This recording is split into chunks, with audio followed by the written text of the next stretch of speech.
Hello, welcome to episode 4 of the Aim High and Achieve podcast. Today I'm delighted to welcome Jamie Longson to the show from JPL Counselling based in Manchester.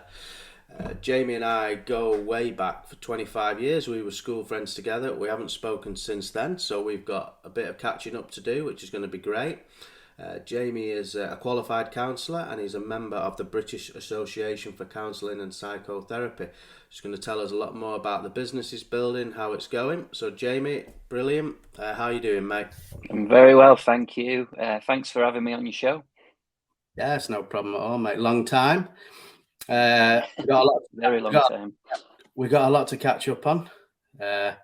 So it is literally almost 25 years since we've spoken. We had a few messages in the build up to this, just to sort of reacquaint and everything. I knew what your specialties were. So just start by introducing yourself and letting us know how you got into the current practice you're in. Yeah, so my name's Jamie. I'm a person-centered therapist. So as Steve said, we went to school together a long time ago, it feels like now. 25 years to be precise. And I'm not going to go through all that time in terms of my career, because we could be here all day. But in terms of how we got into therapy, it's a tough question to ask, because if I reflect back, I've always been interested in mental health, probably even in school, but not really been aware of it. At the time back in the 90s, hormones, different era to what it is now. That's in my notes. That's my first note that I wrote down was, is this the best time to have mental health issues, let's say? Because going back to, let's say we're the 80s, we're from the 80s generation. Yeah. Mental health almost didn't exist. It existed, but we didn't know about it, and we certainly wouldn't talk about it. Yeah, and if you look at, I don't know if you can remember school that much, it was that long time ago, but a few vague memories, yeah. Yeah, and well, the topics never, from my memory, I can't remember anything around mental health. No, you're right. I can't remember us, as school friends and the people we hung around with ever talking about mental health, really. No. So we knew it existed, I guess, but like you say, in terms of the era compared to now with social media, that we didn't have things like that. We didn't even have a phone probably until the last year of high school. I think the phone started to come. I remember I had a Nokia 5110 with Snake on it, and that was 17, maybe 16, 17. Yeah. So that's when the phones came. But it's interesting that, because in school wise, in lessons and things, we were never taught about how we feel, mental health. Mm-hmm. I mean, I don't even think, for example, girls were taught about menstruation, as something as simple as that. So we weren't finding out things through social media. I mean, I've got two young daughters now in the teens, and I'm guessing they're finding things out through TikTok and all this kind of thing, so it's a different generation. It's a different generation, isn't it now? Yeah, and that's quite interesting you say that about TikTok and social media in general. There's quite a lot of things out there now. I don't know if you want to call it misinformation. There is, there is probably some people on those platforms that do have that lived experience, because then they can share, what they've gone through. But there's also quite a lot of misinformation out there, which people can potentially diagnose themselves. The old Google search, when you're not feeling well, you do the Google searches and, it comes up with all sorts of things. And I think that's quite similar with social media. We didn't have that, oh my God, what's going on? I don't know why I'm feeling like this, if we even thought that. And, I even go back to probably 2000 and around 2010, I would say. I wouldn't say I had a mental health crisis by any means, but probably wasn't in a tremendous place. Yeah. Work was a bit challenging at the time, and a few other things related around that. But then, even back then, you didn't really have any. You just sort of you'd be fine one minute, and then you'd be sort of like, what's going on? You wouldn't understand why you were in a mood, or why you were grumpy, or why you didn't want to be with a family. You wanted to go off to the pub and escape, and and then when you were with a family, you were miserable, but you didn't know why, and people were saying why you're miserable, and and even then the resources weren't really there to explore that. And thinking back myself, whether I would have explored that or not, I don't know. Probably I wouldn't have, Yeah. So, I mean, it's great to see someone like you. I think now in my life, if I was in the same kind of boat, I think 100% I'd probably reach out to someone like yourself, no problem now. But that's taken till the age of 40 to do that. Yeah, exactly. And I'm exact same. And it's interesting you say 2010, because I had a similar experience with my mental health when I was doing my PhD. I was doing a PhD at Aberystwyth University at the time. And mental health and my mental health, they didn't coexist. So when I was doing my PhD, I think I got kind of like an imposter syndrome. I was lonely. I missed home. All those things thrown in. It was like a whirlwind. I didn't have a clue what was going on, to the point where I only lasted 6 months, and I came home. I got through, obviously, the interview. I did a master's before that. I had a degree before that. So I was, I guess you could say, on paper, I was academically sound to do it. Yeah. But for some reason, and I can kind of maybe think what it was, and that, like I said, imposter syndrome, where I thought overwhelmed, maybe. Yeah, definitely overwhelmed, lonely.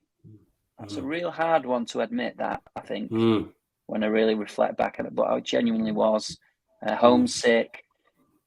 All these thoughts and feelings came in, ultimately led to me making a rash decision. Or we'll say rash. Looking back now, it's not rash, but at that time, a rash decision, and I quit and came home, and that was it. I think at moments like that as well, what can kind of happen is, in the way society is sort of worked, is that you can think that that's the be all and end all. You can think, I've quit out of this. This is me finished. That's that dream gone. And you sort of, now you look back, and now I look back at I'm 40. I'm thinking, right, my life's just beginning. I'm going to run an ultra marathon. I'm going to make a podcast. I'm going to play for a rugby team. I'm going to do all these things, and life's just beginning. And once you flip that round and you realize in your 20s, because you're not making, like you say, not making rash decisions, but you're probably making the decision that feels right at the time, without having age, a bit of experience, hindsight. And it's never too late to do a PhD, is it? In your case, for example. No, absolutely not. I was 27. Steve, I think that's was very young. It's very young to do a PhD, I think.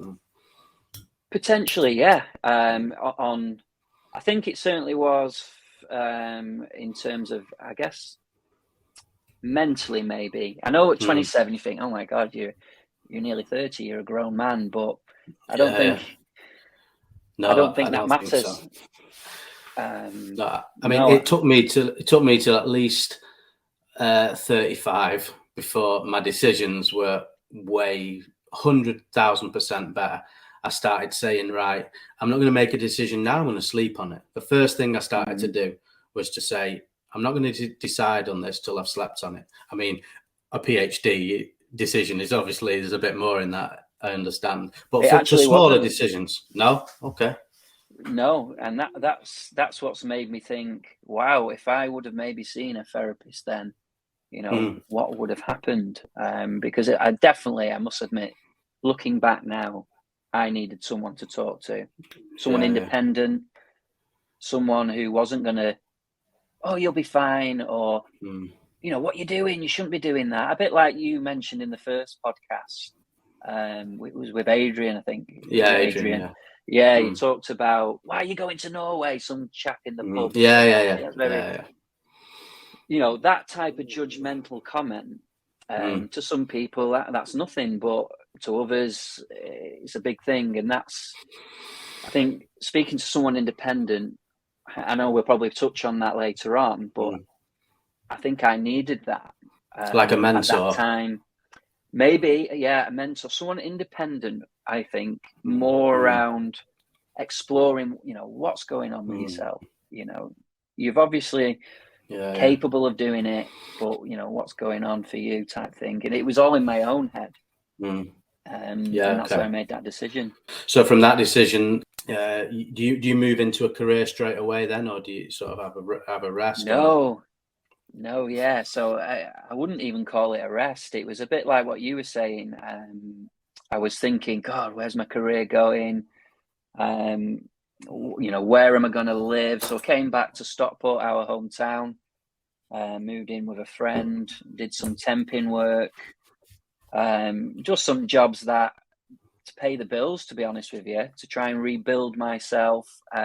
Looking back, that's what it was, rebuilding myself. But at the time, I didn't think it was that. It was just going through the motions. Before I know it, I'm 30. And it's kind of difficult. I mean, I know you reasonably well, and I know your character. I mean, and sort of having a master's degree, doing a PhD, and then going into temping jobs. You know, mentally, personally, I would find that difficult, knowing if you've got those skills behind you. And then you're going into temping jobs and sort of not standing static, but you know, you're probably not where you want to be at that point. Yeah, for me, they were what we say is a dead end job to me personally. Yeah, I'm not criticizing, you know, the people I work for. No, because it's got everything's got its place, hasn't it? Might be, you know, summer workers, people in between traveling, just saving up. You know, there's plenty of good reasons for it, but going from I really struggled. Yeah, absolutely. I really struggled to find something that I was passionate about, to be honest. So I felt like I was coasting for a while. Then I got a job with the emergency services, and then kind of went on from there. And what I guess asking, you know, the initial question about how did I get into counselling, it stemmed from, like I said before, I've always had this passion for helping people. So I did football coaching. You could argue that's helping. My master's was in sports psychology, and my degree was in sports science. So it was all around evidence-based theories, helping people. But ultimately, when I was working for the emergency services, a tragic incident happened in Manchester Arena. Bomb, and where I was working, I won't say which emergency services it is, but where I was working, I was kind of ready to help, but I wasn't qualified to do so, and there was something inside me that really wanted to help, and I think that was the push I needed. So that happened in May 2017, and I remember waking up in the morning. I remember because obviously I'm over in Norway. I remember waking up, you know, and the first thing you do, put the newspaper on. I remember saying to the missus, you know, it's been a bomb at Manchester Evening News, and it's like, Jesus Christ, it hit me over here. It sort of takes you, you know, it knocks you for 100% in your hometown, and then you read into it, and it's kids at a concert, and it really, that hits you hard. That. It really does, and it was like a shock wave across, obviously, Manchester. But if I'm just talking about my experience, the colleagues I were working for were trained professionals able to help individuals within the organisation that were dealing with the incident, if that makes sense, rather than external, you know, with the families. And so, that year I decided I'm going to embark on my counselling. So I did my level 2, they call it, which was a 10-week program, just the basic, to be honest, introductory course. So I did that, and then progressed from there, did my level 3, and then my diploma which was, so level 3 was, I think it was an academic year, if I remember rightly. And then my diploma was 3 years, but I'm going to use another topic that you've touched on before, and that's when the pandemic hit, which disrupted, as you know, everyone's lives. But even, the colleges, the courses we were on, the clients we were, eventually trained to go on a placement with, it just threw it into turmoil. We weren't hit too bad here. Okay. There wasn't lockdowns. About the worst thing we had was face masks and 1 meter distance. And to be honest, we got off really lightly. I think Scandinavia in general, it didn't really go as in depth as you. But I know people in the UK, and I know who've personally suffered bad mental health as a result of that. If you think about the sort of self-employed people who, who's paying, then they've got to go through the whole protocol with the government to get a replacement salaries. They've got young families. They're not going to get the money as quickly as they would have done before, going into debt. And the mental health repercussions of the actions of the government in response to it, I don't know. I can't say for sure, but I'm guessing there was an aftermath of problems mentally for a lot of people after that. I'm probably talking thousands, not hundreds. I'm guessing. Absolutely. I haven't got obviously the stats, and I'm not a stats man. However, we do see, the reeling effects of it, i.e., face to face has changed to online. Appointment times are stretched even further, playing catch up. Like you say, a lot of people, there was like a big pause at first, like, oh my God, what do we do? It's lockdown, like therapy stops, operations stop, you can't visit people in care homes, all that.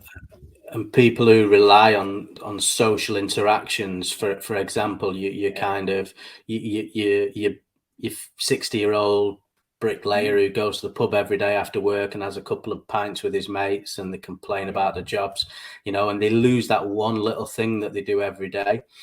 And then before you know it, they're having a mini mental health crisis because they're at home, they're not socializing. They've got to sort of redefine the life of what they do each day, and when I started working in construction, I was kind of 16, working with 35-year-old blokes who worked hard and went to the pub, and that was kind of the dynamic, and I was sort of dragged into that unwillingly. Not unwillingly, sorry, that's the wrong word. Sort of willingly dragged into it, in terms of, you finish work at 3:00 and off you go to the pub, and that kind of culture. We're probably the last generation of that culture. I'm pretty sure that culture is not as it is now, as it was then. So I know for sure a lot of those blokes who've been doing that all their life, suddenly that goes with COVID. And even for myself, when I ended up taking a more technical job in the business, and then I kind of had to stop that culture because it wouldn't work with the technical job I had before I moved here. So I sort of gradually phased myself out of that kind of lifestyle, and now it's unheard of where I live now. Anyway, if you go to the pub every day after work, someone would report you to mental health services, and they'd come and sweep you up off the street. So Norway's very different in terms of that. Yeah. If you went to the pub every day for a pint, you'd get sectioned, basically. That's maybe a bit dramatic, but it's maybe a bit dramatic. I get people, yeah. So I mean, I've talked to a few people who I know who've not really recovered from the pandemic. Still now, they're still struggling. They're just going to have to find a way. Yeah, I think that's definite. But then there's other people, of course. I think you alluded to it last time in one of your podcasts, that COVID, it's almost forgotten as well, weirdly.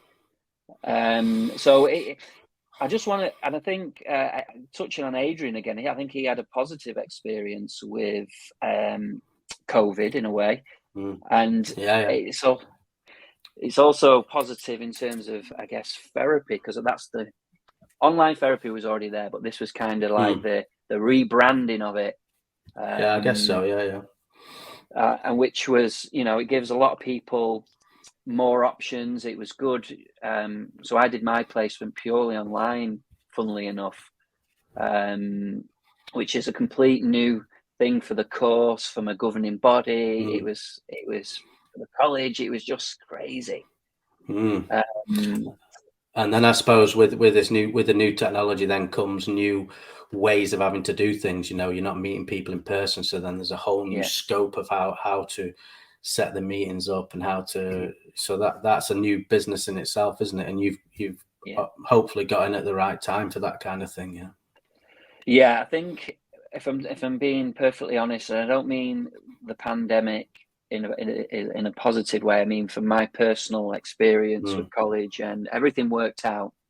I learned some valuable skills to work online. I'm qualified to do that. I've done a separate course for that.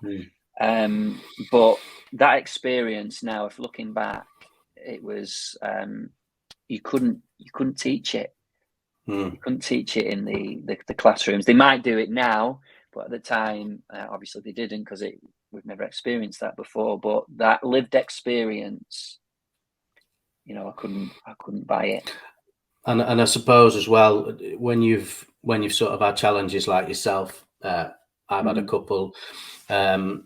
You can refer, but I do it a lot, really. And I mean, I'm not a mentor to a lot of people, but within the rugby club, within my kind of circle of friends, I'm it's a bit sad to say, but I'm sort of like the oldest one in everything I'm doing. So it's like Grandad Steve, and I'm bloody 40. But because of when you've had these kind of experiences, you can help other people out in very subtle ways, and you can sort of send the odd message to people. If you see someone struggling a bit, you can just sort of say, listen, mate, we've been there. And so I kind of like being the sort of mentor of the sort of voice of reason in things, and like yourself being through what you've been through. That transfers in. Does that transfer into the way you give therapy to people and help people? Yeah, 100%. I think I must admit, I'm 40, 41 coming up.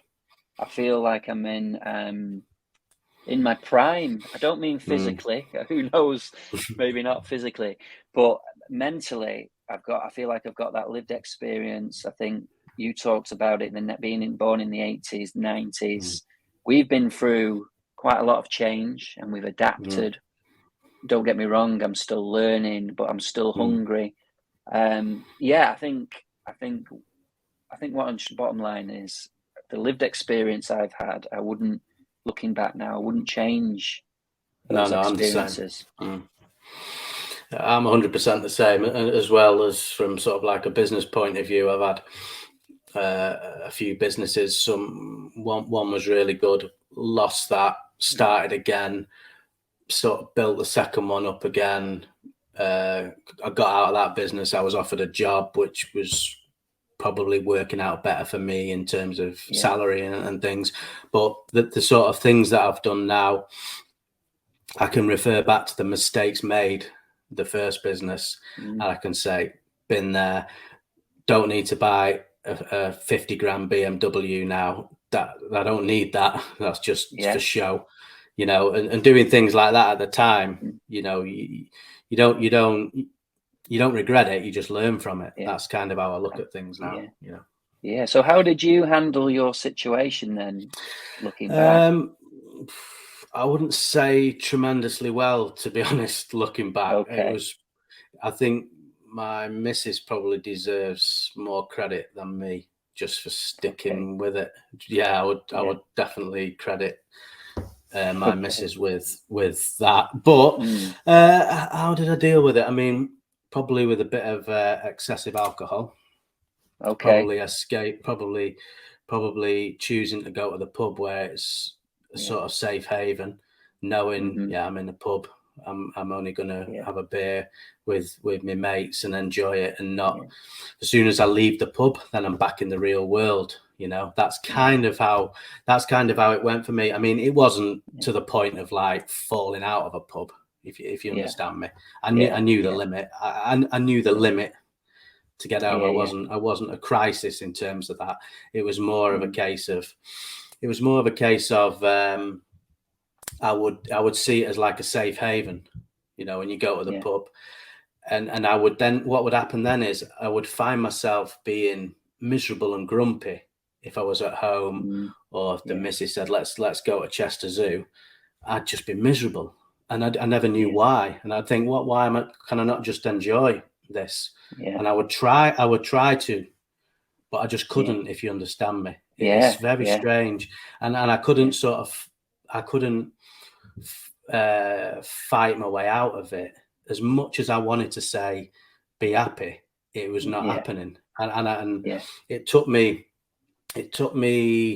2012. I left that type of business I was in, and I was doing the same industry but a different job.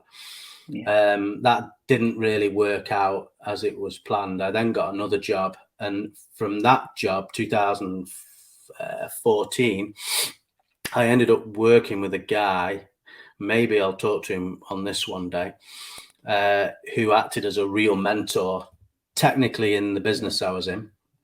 But as what do you define as a mentor, Steve? Sorry, what when you say that? That's a good question. I would define a mentor as probably somebody who sort of puts their arm around your shoulder, can be a bit harsh to you, can speak the truth, doesn't bullshit you, and who is a genuinely good person, who is guiding you but allowing you to sort of find your own way. So we had a very technical business, and me and him were in charge of a fair amount of money in terms of imports and the business and everything. Life-changing money. Yeah, for the business that we were looking after, we didn't get life-changing money. Far from it. But we were it was quite a highly stressful job, and we just worked really well together. And that was kind of the start of where I started to to cheer up a bit in simple terms. And from there I moved to Norway. I got an opportunity to come here, and I mean, a year or two here, it was a bit of a challenge. Had the family at home. I've never had a massive group of mates. I've always had like one or two. So those mates have stayed mates. So in terms of that, I've not really had any longing for my circle of friends, because I've got one or two really good friends and we're still in touch. And then I've made new friends here, as you do. So I was actually thinking about this because I had a feeling we'd get into it, and I was really trying to knuckle into what it was that was making you miserable, or let's say depressed, for example. And it's really hard to define what it was. I mean, you can say, is it money? If you owe debt, is it a case of everything just kind of piled into you at a young age? Because I was quite young when I had my first child. And is it just kind of everything is just on top of you, and you've not really got any focus in life? If you kind of just drifting, job, home, not focus. I mean, and the other side, thinking along, physically, I was in terrible shape. I didn't do any sports at the time, didn't run, didn't do anything. So probably eat shit every day, McDonald's, all these kind of little battles. And now I've started to see those were probably losing battles all the time, and now that's how I look at things now. If I go to McDonald's, that's a loss in my head. I'm like, right, okay. I'm like, I've lost a battle. So if I don't have a run every day, I've lost a battle. So now I kind of put together these little wins every day, and I add them up. So I'm like, okay, run, that's a win. Eat. I mean, I don't go crazy on food health wise, but I just try not to eat junk food.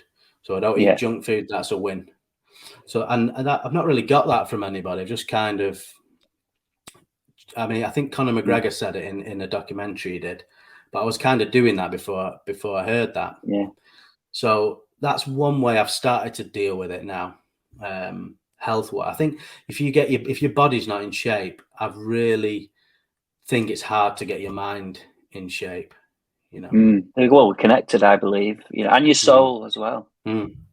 Yeah, I was running around the local park the other day, and there was a woman hugging a tree. I'm not joking, with her feet off, with her shoes off, with her bare feet, hugging a tree, like as if to say I'm connecting, and she was meditating. I could see. I ran round twice, and I came back 20 minutes later, and she's still doing it. And she was hugging the tree, meditating, and it actually made me think. Imagine if we saw that when we were kids. Oh yeah. You'd be making fun and this kind of thing, wouldn't you? Yeah, I think I'd be the first to make a joke of that. 100%, same with me. 100% same as me. And I sort of ran past and went, yeah, that's bloody good on her. Do you know what I mean? It's like she don't care. She's just doing exactly what she needs to do. Yeah. Not a care in the world for what anybody thinks about it. And I just thought, fair play to her.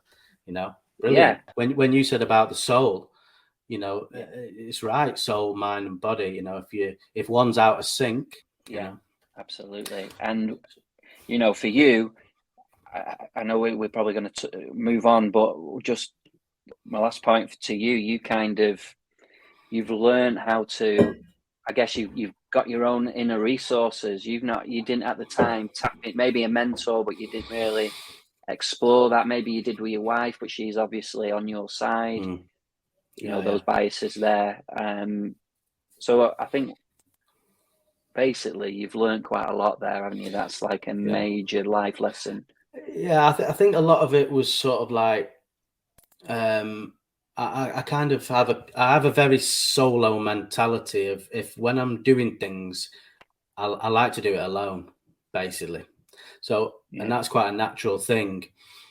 When I was younger, I was the most social you would meet. I was going out. I was the one who was out 3 nights on the run, organising when we're meeting in the pub, going to football games. I was always like that. And as I've got older, I'm Mr. Solo now, and I think being like that is I'm talking a lot to myself, and I think a lot of the times when I've been like that, I've been asking questions to myself and saying, what I've always been trying to analyze. Even some days now, we all have bad days, no question about it. Just try and have more good days than bad days. On the odd occasion, I have a bad day. I say, right, okay, I'll just go for a run. The first thing I do, I just stop everything and I just go and run. And by the time you come back, you've forgotten about why you were in a bad mood, and you generally find that you just, okay, I feel all right now. Everybody must have different coping mechanisms, I guess. But one thing I'm interested in is, so when you first kind of get that first contact with somebody, where do you start? Because that was one thing I've written down. Where do you start with it? It's such a broad subject. It is. So if I get, say, someone from a website or a directory listing that I'm on, usually people, it kind of subject, a bit of your name, contact details, kind of what you're kind of looking for. What I like to do, and I think it's key, is to have a telephone conversation first. This is through trial and error. At first, I had it was very transactional. I'd have a Word document with, have you done this? Have you got this and this? Have you been to ferry before? Blah, blah, blah. And that didn't work.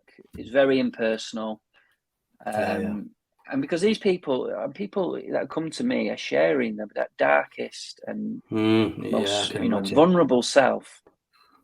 And I can't tell you how appreciative, if that's the right word, or the gratitude I get from that. So what I like to do is try and get my, I guess, personality across. They hear my voice, they can maybe put a voice to a name, or even I could do it over similar to this over online.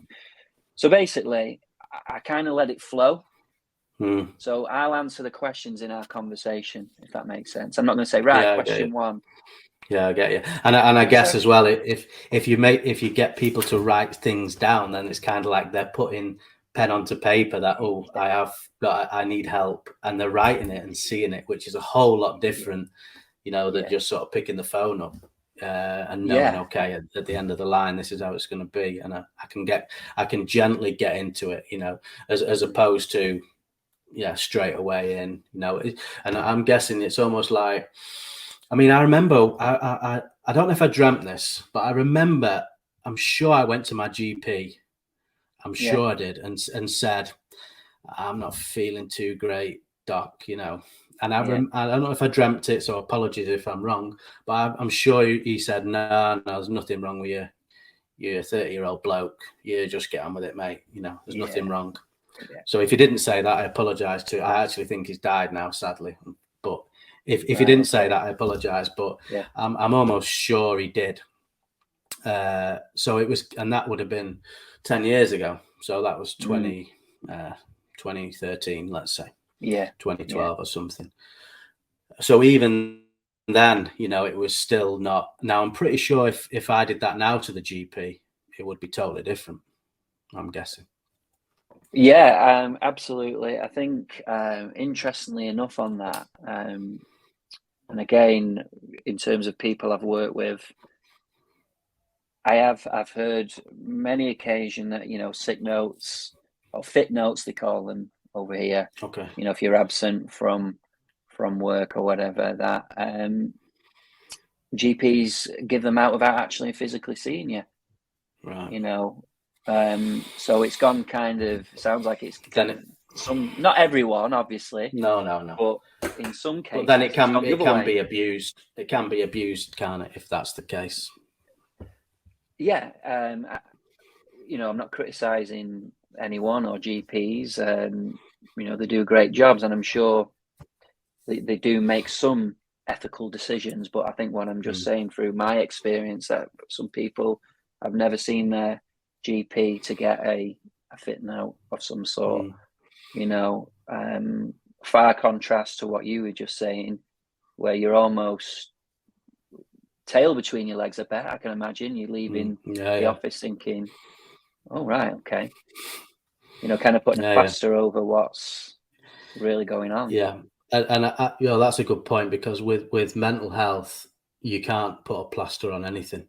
You've got to have a deep dark look at yourself, because if you start putting plasters on alcohol, drugs, prescription drugs, whatever, alcohol, I would say, is pretty prevalent. I'm guessing,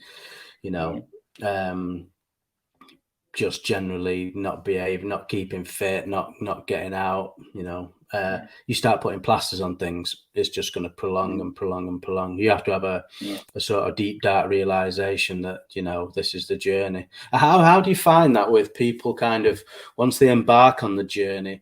Is it it's almost like the statistics for completed podcasts of what people, how long they will listen to it, and I see the statistics for that.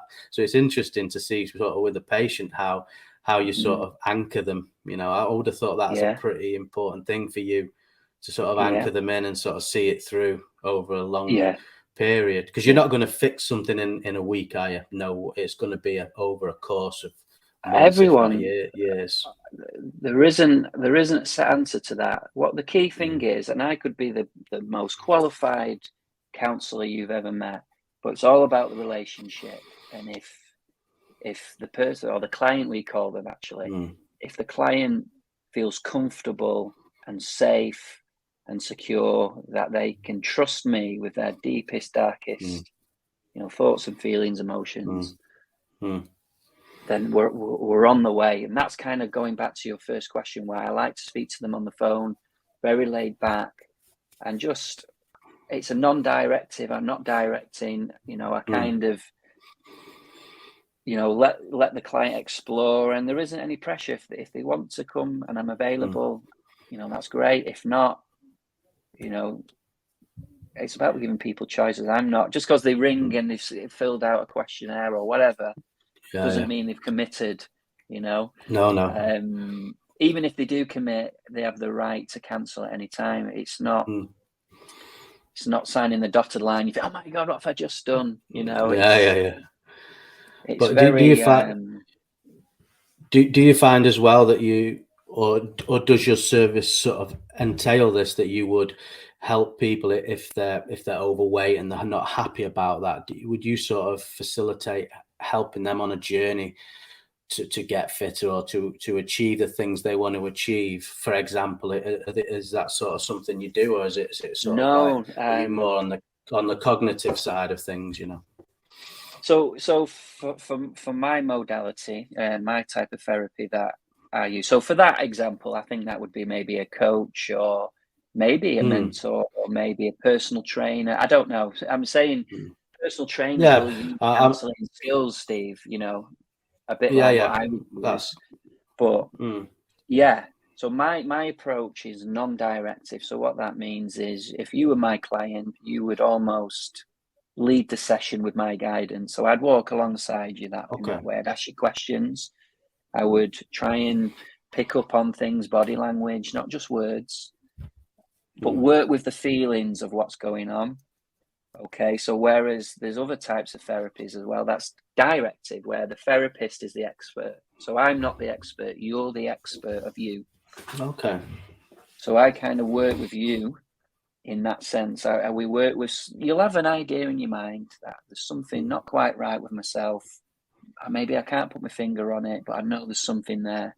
It's my job to work together with you to explore that, and kind of you to find that solution yourself with my support. So it's very non-directive. And how have you kind of found the sort of demographic that are sort of coming to for your help? Is it kind of, is it generally from 16 to 60 or more, or is it a sort of, is it 40-year-old blokes who, you know? Yeah, I've had an absolute mixture. So I work with adults, so from 18, but different ethnicity, age, gender. I've worked with a variety of people with different demographics, if that's what we call them, with various different needs. But ultimately, like I said before, if we can get on, then we're a step ahead, if that makes sense. If you don't get on with your therapist, it's not going to go anywhere. No. And is it almost like we you know, I've done physical therapists have set me strength plans and this kind of thing, and one thing I've wrote down is are you setting people plans for the mind, you know, how to go forward with the problems that they've come to you with? So there wouldn't be any homework. There wouldn't be me giving advice. There wouldn't be me giving guidance. It's purely working with that individual in that time, 50 minutes, offering a space. So think about this. When have you really spent 50 minutes with someone who truly listens to what you're saying, who truly tries to understand, be empathetic, non-judgmental, genuine, them being themselves, exploring your deepest, darkest, well, they don't even have to be deepest, darkest, just things that are going on with you that you're stuck, or you're not quite sure what it is. To work alongside you and for you to explore it in a safe, confidential environment. That's kind of what I offer. If I offer, the theory says, and I won't bore you with the theories, and I'll be very layman because that's how I work anyway. There's the literature said there's 6 conditions, but the main ones are basically, if I'm empathetic, so my job is to truly get in your shoes, to understand what's going on, to be congruent, which would be genuine, to be myself. So I might swear, or I might have a joke, I might have a cheeky grin on my face, whatever. So I'm bringing me in. And then the next one is just being non-judgmental. So you might tell me the worst sin you've ever done. It doesn't bother me. I'm here for you. So it's kind of giving you that freedom to talk and let go of what's going on for you. Whereas other modalities, so maybe the one you're thinking of might be cognitive behavioral therapy, where it's looking at your thoughts, feelings and behaviors and how they all link. Okay. And a therapist there might be a bit more directive and give you homework and challenge you. Whereas person-centered, we do challenge, because I might say, well, you've said this, Steve, but your body's saying the opposite. Okay. I'm really happy. Yeah. I don't know if that makes sense, but No, totally. it's very much letting you flow.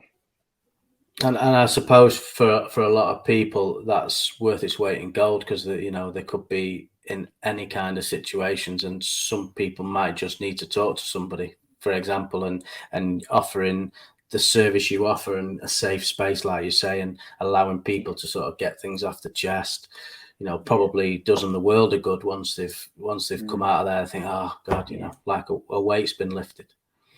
Absolutely. And what I will say is, because there may be people out there thinking, oh, I wouldn't know what to say, or I may need a structure. I need a structure. So there is, in a way, because there's a beginning, there's a middle, and then there's an end, where the ending bit of the session I'm talking about is where I'd summarize it into a nice package. You came at the start of the session, you talked about this, and we felt, we explored this feeling, and then kind of summarize it, and then hopefully we would continue again the week after.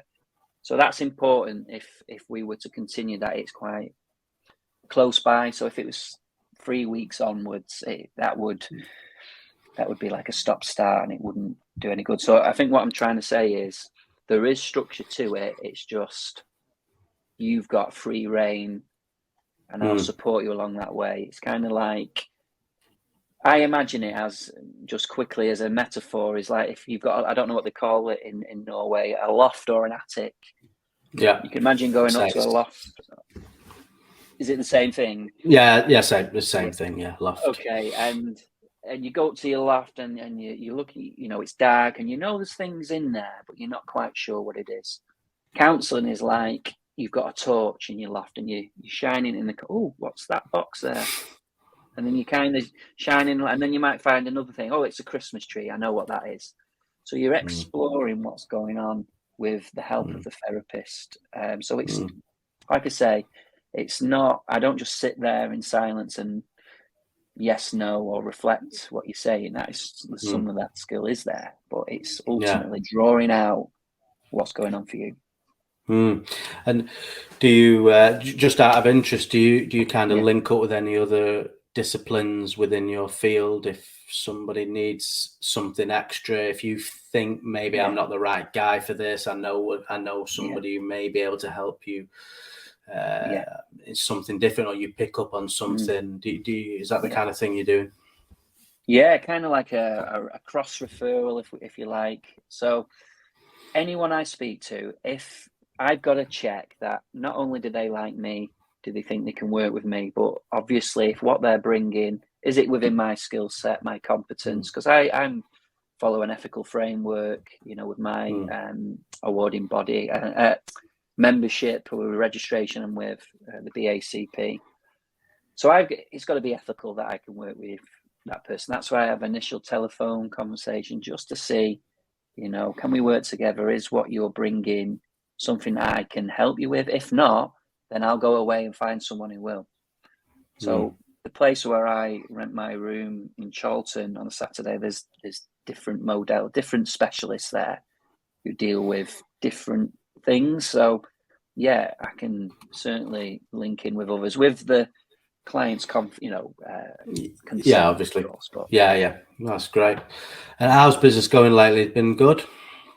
Really picked up. So I really started in January. So I've been qualified a year in terms of on paper.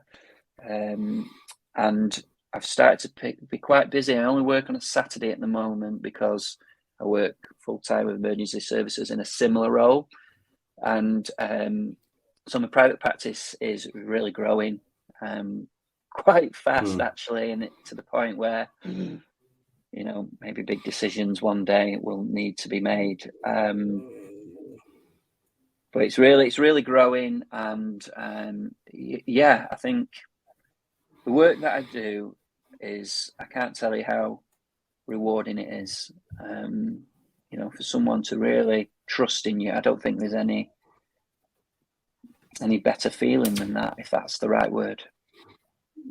No, absolutely. And having your background with the emergency services, seeing the day-to-day of that, I'd imagine that's quite a dynamic job, going from no two jobs are ever the same. And again, it's a people business where you're interacting with all kinds of things, and then taking that into your private business. And then and then, like you say, you're gonna have your own challenges when you've got to decide, do I live the dream one way? Do I stay with the 9 to 5 on that way and build the business up on this side? It's big decisions. It is. You again touched on it in one of your podcasts about the 9 to 5, and I really resonated with that, because I do feel that's part of my life at the moment. The 9 to 5, the traffic. I can't remember which episode that was. It might have been the first one. But I could really engage. And when you were saying that, I felt, wow, that's so true. That's currently me at the moment. I mean, I remember the traffic when I was there 8 years ago, and it was hell on earth. Whichever direction you went in, you weren't going anywhere quick, that's for sure. And there was a lot of times, I mean, even to a degree in Norway, I've had two, I'm on my second job in Norway. I work for a great company now, but in my first job when I came here, that ended up quite the same way in terms of like the 7:30 till 3:30 that you have. And I was kind of like just in the car thinking, oh God, what am I doing? This is depressing. Not in the terms of I was actually depressed, but I was just, this is not motivating me at all. This is not motivating me at all to do anything. And that actually that rubbed off on everything else I was doing, because I was so unmotivated by the people in that company that I was working with, that it then went into my own life, and I was not motivated to do other things after work.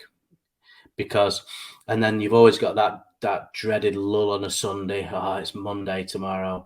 I mean, and I say to my kids now, the older one, she's starting to think about jobs and careers and things. And I say, I do not care what job you do, as long as you're passionate for it and you are genuinely passionate for that career. I don't care what it is. Do not go down a career path that you're not passionate about, because it will get you. Before you know it, you're 40 years old. You're stuck in that. You're stuck in that job. And how fast has that gone from when we were at school in 16, in the click of a finger, and now we're 40. It's insane how fast it goes. You've got to make the most of where you're at. And I mean, generally life's been pretty good for me in generally, but there's been some low points.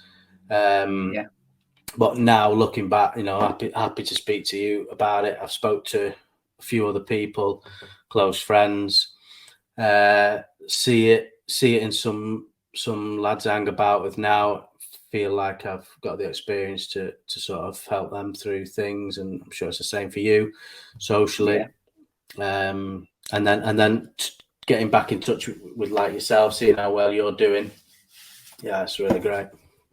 It's really nice to look back, just not look back as in, always look forward. I think that's what I'm doing. It sounds like that's what you're doing, and that's the advice you're giving to your children. Definitely, it's took me to around 40 to actually think, you know what, I love what I do, and I genuinely do. And what I meant by the 9 to 5, that's just sadly the culture we are in. But the reality of the day. The reality. But the topic and the way of being, I guess, the way of working is something that I can't tell you how passionate I am about it, and something that I enjoy. So I think I've made the right choice. 100%. I mean, and when I sort of looked through your social media things, and that's one reason why I kind of reached out, because I thought, you really look like you're really passionate about it, and knowing you as a personality, you can see that sort of rubs off. I think it's really great, and especially, and now, like you say, one thing I will always say is that it's never too late. You know, what you find nowadays is a lot of people sort of, and I say hit 40 or hit our age or whatever, and it's kind of like when there's footballers, you kind of hear it, 33 is finished. Yeah. You know, it's just crazy. Yeah. But it's not true. You know, I mean, like there's so much ahead of you, and you've got to live every day really, and not sort of give in to the middle age and think that's me finished. You know, you've got to just keep going.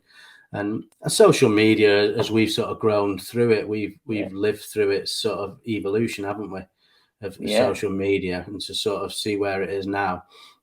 And I think it can be really positive and negative, and you've just got to be a bit smart about what you're watching or what you're taking in terms of that.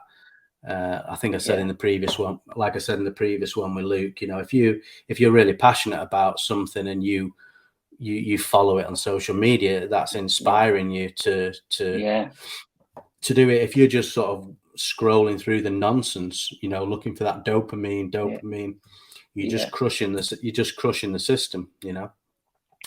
And I think when I was sort of thinking myself, I was thinking, and obviously listening to a few podcasts and looking into things, you kind of think, were we sort of so, was our dopamine system so jacked when we were younger or growing up through our 20s that sort of, is it a natural just to have like a total crash in your 30s? You know, because people are starting to have families, you're starting to settle down, you're not having the same sort of social highs or laughs or adventures or escapades, you know, and all of a sudden you're settling into family life, and as that dopamine's not there in terms of the science of the brain, how's that reacting on things? I might be talking absolute balderdash, I don't know. No, it makes just sense. something that, you know, something I've thought about. Yeah, you got social norms in there, haven't you? You got to be married by a certain age. You got to have your own house. You got to have children if you can. You know, you got to have a good job. All these social norms can add a lot of pressure, but I think with social media as well, going on to not just the negative sides, you're looking at other people's highlights, aren't you? The best moments, say Instagram. Exactly. The only things that they want to show you, and that they're probably getting paid sponsorship for, you know, and it's making making people, instead of kids having careers, you know, studying medicine, law, science, geography, whatever, and going into careers like that, people think, just sell me big toe on OnlyFans and get £10,000, you know, and it's actually making people think. It's making people think, shall I do it? And it makes me, it's a bit of an industry built on sand, this kind of thing. I think in a few years, it will come round back, so it'll come full circle again, and we'll be paying bricklayers £300 an hour because there won't be any. You know, just because people are not going into these trades, or for example, anymore. You know. I think going back to those quickly, those examples there, I think there's pros and cons, isn't it? That, you know, great that there's things like social media now that you do get to show off, you know, your life, or you do get to speak to those people in Norway, for example, you know, and communicate. Or my mum lives in Australia, and I use the Facebook portal thing, you know. So there is lots of positives. I think it's a bit like going back to what you said with food and exercise. It's how you know, how healthy you are with it, I suppose, and not take on people's judgments and expectations and values, and kind of look at yourself and think, no, I don't agree with that. That's not for me, but I'll acknowledge it, but it's not for me, type thing. And that's kind of why some people may come to therapy, is because of, you know, expectations, other people's judgments, amongst other things, of course, but just trying to link it to that. It's a big thing, big business. Yeah, I can imagine, and especially like if you've, I mean, I love Strava, for example. It's kind of social media thing, but I have a few mates on there, and I'll see like one of them like 5 a.m. run. I'm like, oh shit, now I've got to go, because I know they're doing it. So it's like, it's making me think, okay, I'm going and in that way, and generally with what I'm posting up, you know, it might be a run or a hike or skiing or doing something. I'm putting it on so the family can see it at home, and I'm hoping one or two of my mates are sort of looking at it. Okay, that's going to inspire me to go out and do something. And generally, I think in that way it's really good. But there are a lot of things that are not so good. But but time is running on, Jamie. I don't want to keep you all evening. I know you've got a little one to attend to. I have. So congrats on that, by the way. Thank you. So just before we leave, I'm going to leave you to do a little outro, mate, just so you can let people know how to get in contact with you. Thank you. Fire away. Okay, so I've got my own website, which is www.jplcounselling.co.uk. So that's kind of the motherboard of my services, so that you can contact me by the mobile or email address, and that's on there. But what I wanted to get across today, I guess, on this podcast, Steve, was just to say I'm a human being. I'm like you. And I'm there to support people who are going through a difficult time, and if maybe hearing this podcast today and thought, actually, do you know what, he's genuine, I feel like I can relate to him, and that's kind of what I wanted to get across, really. But I'm on Instagram, Facebook, but that's on my website as well. So those are kind of necessity. Those are a kind of necessity that goes with any business now, and it's great to see your little videos when you're updating and talking about things. So that's great. I'll put a link in the show notes just if people want to click through onto that. But yeah, Jamie, thanks very much for your time. I really appreciate it, and good luck with everything. Keep in touch. I'll keep following you, let you see how you get on. Maybe in a few months, if you change your business or some updates, we can talk again. But that's been fantastic, mate. All the best. Thank you. Appreciate that.